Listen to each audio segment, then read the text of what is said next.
Hey guys, welcome back to my channel. So in today's video I'm going to be doing something a little different. I figure most people use a regular coffee machine and pre-ground coffee to make coffee at home, so I wanted to show you how I make regular coffee using these items. So please like and subscribe and let's get started.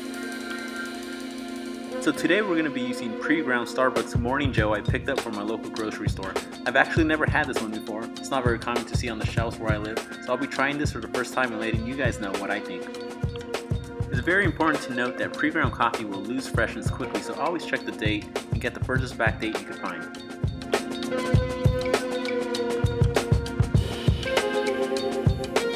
For me, great coffee is balanced and consistent. With this in mind, it's good to have a recipe that works for you and your taste. So the most important thing I'd recommend is having a small scale and weighing your coffee grounds.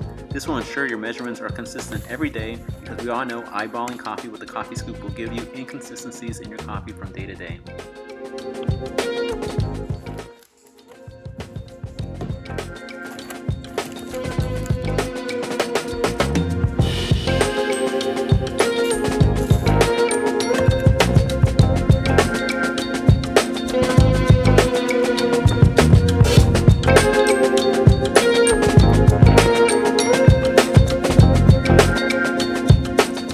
My personal recipe is 8 grams of coffee for 2 water marks on my machine.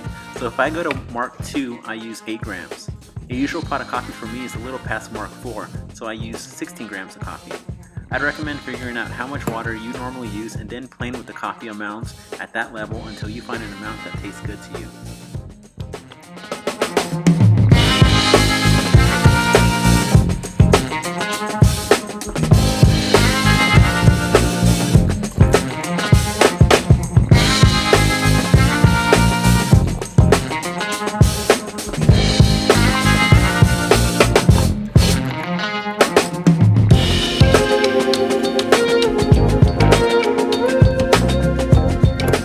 Alright, so after trying the Morning Joe coffee, let me tell you what I think. To be honest, I didn't think I was going to like it because the side of the bag says it has Italian roast, and I really don't like Italian roast. But actually the side of the bag says it has mostly Asian Pacific beans, a bit of Latin American beans, and just a tiny pinch of Italian roast. I can definitely taste the Italian roast, and some of the notes I picked up on were bitter dark chocolate and lots of smokiness. I assume were from the Italian roast.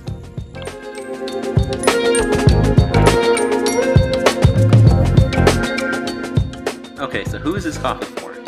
I'd recommend this to anyone who likes dark roast, rugged and smoky coffee, or if you're just a fan of coffees like Italian roast.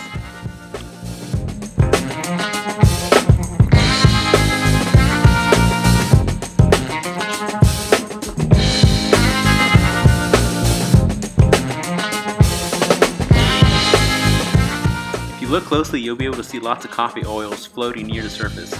Looks good, tastes good. Thank you for watching my video. Please like, subscribe, share this video, or leave a comment below. I'll leave some links to some of my most recent videos, and thanks again for watching. Cheers!